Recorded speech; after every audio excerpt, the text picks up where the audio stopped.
Mario Taira, biólogo genetista, biotecnólogo, para que nos hable sobre Echinococcus granulosus. Gracias.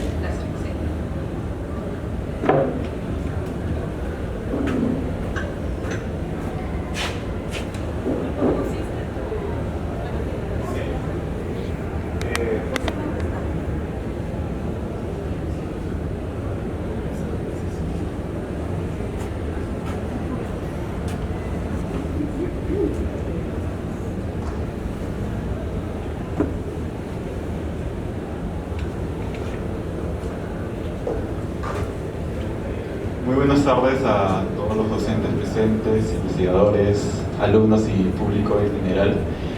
En esta ocasión tengo, la grata oportunidad de presentar en este congreso uno de los cuantos proyectos o trabajos desarrollados en las instalaciones de la Facultad de Medicina Humana, específicamente en el Laboratorio de Biología Molecular de la Universidad Nacional del Centro. Por supuesto, gracias al financiamiento de Concitec por medio del programa Prociencia. Este trabajo se titula Desarrollo de una PCR múltiplex para la detección simultánea de Echinococcus granulosus y Taenia solium.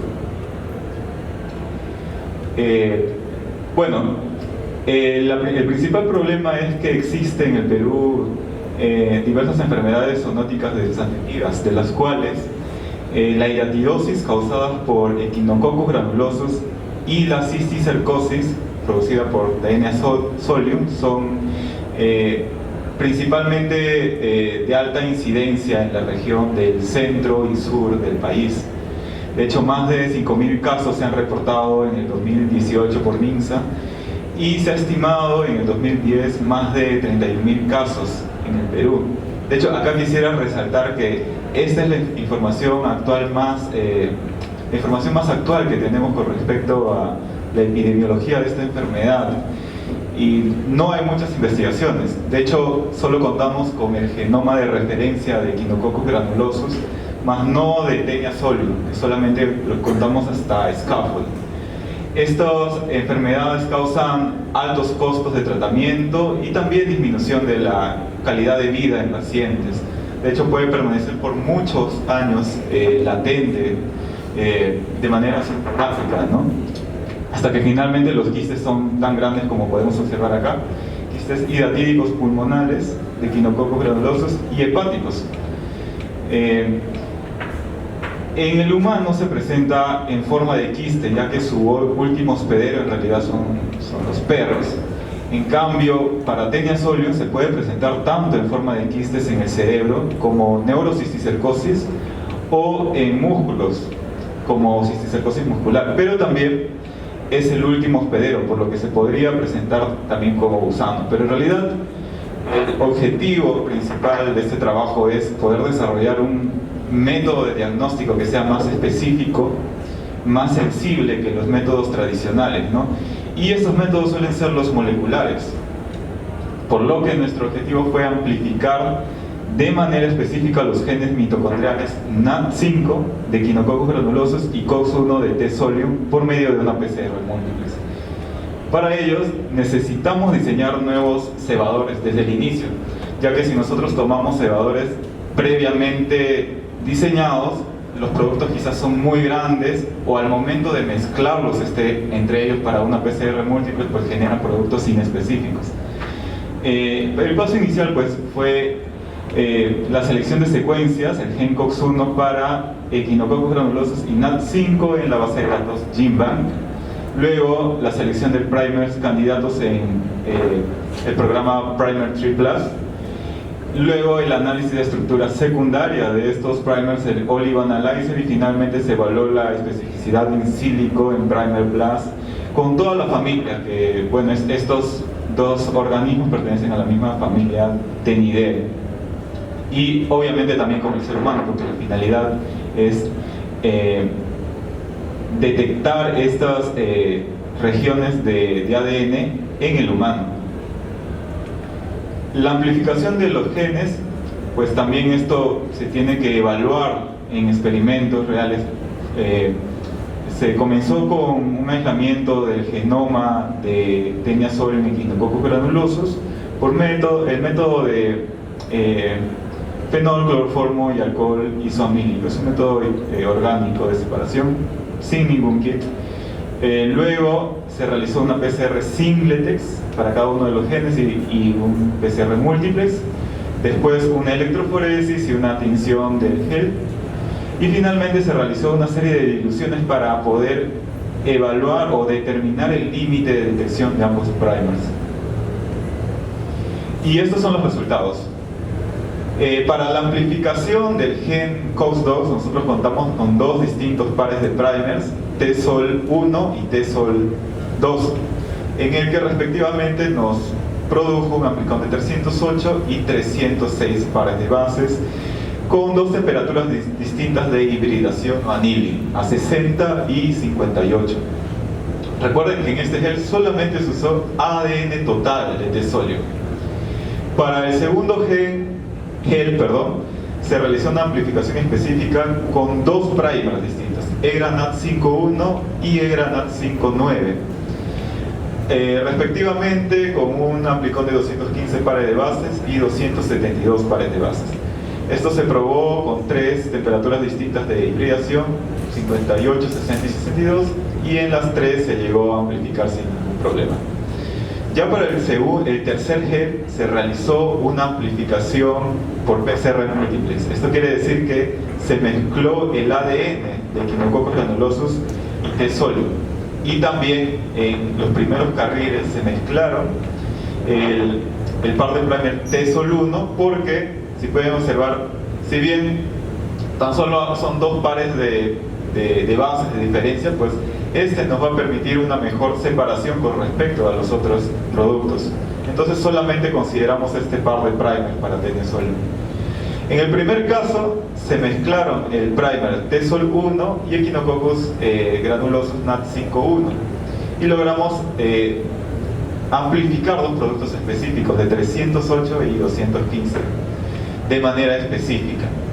Cuando solo utilizamos un par de primer, como en este caso el NAT51, se obtuvo un solo amplicón. De la misma forma, cuando solo utilizamos un par de primer, el T-sol-1, obtuvimos un solo amplicón. Eso significa que nuestros primers fueron bastante específicos, porque a pesar de que esta tenía una mezcla de los dos ADN, solamente se obtuvo el amplicón para el cual fue diseñado. Del mismo modo se obtuvo con la combinación de primers EGRANAT59 y T-sol-1. La única diferencia quizás fue en la separación, ya que los productos no difieren en tantos pares de bases, como pueden observar 308 y 272. Posteriormente se detectó el límite de detección para EGRANAT59 y para el primer T-solium 1. En este caso, para ambos primers se probó una serie de diluciones de concentraciones distintas de nanogramos de ADN, los cuales se corresponden a un número de copias determinados. Acá los números de copias son distintos porque el tamaño del genoma es distinto y entonces el peso también va a ser distinto entre ambos genomas. Pudimos llegar nosotros a detectar una concentración de 0.002 nanogramos de ADN en 10 microlitros de muestra, lo que corresponde a un total de 11 números de copias del genoma de Echinococcus granulosus. Para el caso de los primers de T-solium, pudimos llegar también a la misma concentración de 0.002 nanogramos en 10 microlitros de reactivo o de solución, con un número de copia de aproximadamente 16 del genoma de T-solium, ¿no? Acá, bueno, en la imagen no se nota tan bien, pero pudimos llegar a detectar allí. Cuando la concentración fue menor, ya fue muy similar al control negativo, que solo contenía agua, ¿no? En estos dos casos. Lo mismo para el gel con los primers de T-solium. Y como conclusión, pues fue un éxito. En realidad es este desarrollo de la PCR múltiple, y se logró amplificar de manera específica y simultánea los genes mitocondriales NAT5 de Echinococcus granulosus y COX-1 de T-sóleos por medio de una PCR múltiples, punto final. Y como perspectivas a futuros, otros trabajos a desarrollar, pues nosotros proponemos usar estos genes mitocondriales para detectar ADN libre de células de Echinococcus granulosus y T-Solium presentes en la sangre de pacientes con hidatidosis hepáticas y cisticercosis relativamente. De hecho, ya para adelantarles un poco, nosotros probamos el Parden Primers EGRANAT59 en sangre de pacientes con hidatidosis hepáticas y pudimos detectar la presencia de estos genes en pacientes C1, que sería el tamaño del quiste inicial, porque estos llegan a C1, C2, C3, C4. Y esto es muy bueno porque nosotros necesitamos este tipo de métodos de diagnóstico para detectarlo tempranamente y no cuando el quiste ya esté muy grande y se necesite una cirugía, ¿no? Y bueno, eso sería todo. Más bien, muchísimas gracias. Acá está el laboratorio de biología molecular de la Facultad de Medicina de la UNSP. Gracias por su atención. Agradecemos a todos los participantes y en esta oportunidad pues invitamos al público asistente a formular sus preguntas para que puedan nuestros expositores resolverlas. Por favor, si me puedes ayudar. Preguntas, por favor.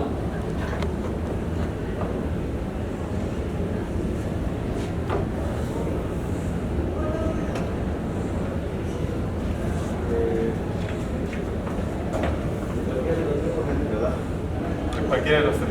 Sí, cualquiera de los tres. Buenas tardes. En relación a los actinomicetos, no, algunos compuestos químicos, bueno, antibióticos con actividad contra patógenos. Pero ¿cuál sería la naturaleza química de estos antibióticos? No sé si también han visto temas de toxicidad en células eucariotas y qué tipo de técnicas se usaría para poder aislarlos, purificarlos. No sé si estos antibióticos son compuestos secretados o son compuestos intracelulares, tal vez. Bueno, por lo que hemos podido hacer una caracterización preliminar, mayormente tiene naturaleza proteica y en cuanto a, bueno, son normalmente metabolitos extracelulares, ¿no? Eso es lo que se ha podido determinar con una caracterización preliminar. Pero en realidad, de todas maneras, es necesario determinar con profundidad exactamente frente a qué metabolito estamos nosotros trabajando o estudiando en función a la literatura, ¿no? Falta complementar con una mayor cantidad de pruebas, ¿no? Tipo HPLC o una cromatografía social haces para poder darle nombre y apellido a la molécula que estaría en este caso actuando, ¿no? Contra cada uno de los patógenos enfrentados. Eso es lo que puedo comentar ahora con respecto a su pregunta. Muchas gracias.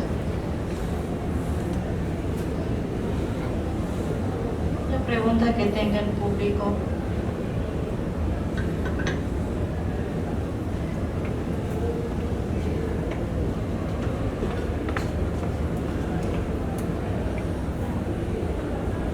Bueno, tengo aquí varias preguntas. En relación a la diversidad, ¿no? ¿Has encontrado algún género predominante? Porque comentaste, Junior, ¿no? Comentaste dos lugares de muestreo, ¿no? Entonces mencionaste que sacaste las especies, ¿no? a partir de las esponjas. Entonces, ¿en cuál de ellas encontraste mayor diversidad y cuál crees a qué se debía? ¿Es el primer reporte que se hace de actinomicetes en esponjas? Esa también era otra de las preguntas. Sí, es uno de los primeros. En función de la diversidad, como nosotros estábamos más que nada abocados a buscar actinomicetos, solamente nos detuvimos a observar ese tipo de colonias. Había otra propuesta para estudiar los otros, en este caso bacterias que estaban asociadas a las esponjas, porque hay de toda forma y color, pero realmente no se hizo un estudio a profundidad de esas bacterias, ya que se tenía más que nada preferencia por estudiar en función al objetivo del trabajo.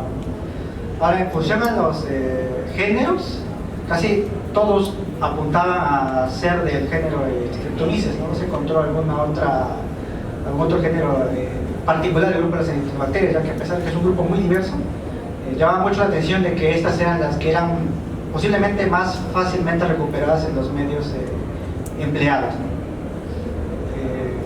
Y bueno, definitivamente hemos tenido otros estudios semejantes con otras fuentes, ¿no?, de aislamiento, pero casi siempre se suele encontrar streptomyces, ¿no? Más del 90% de los estados apuntan a este género bacteriano.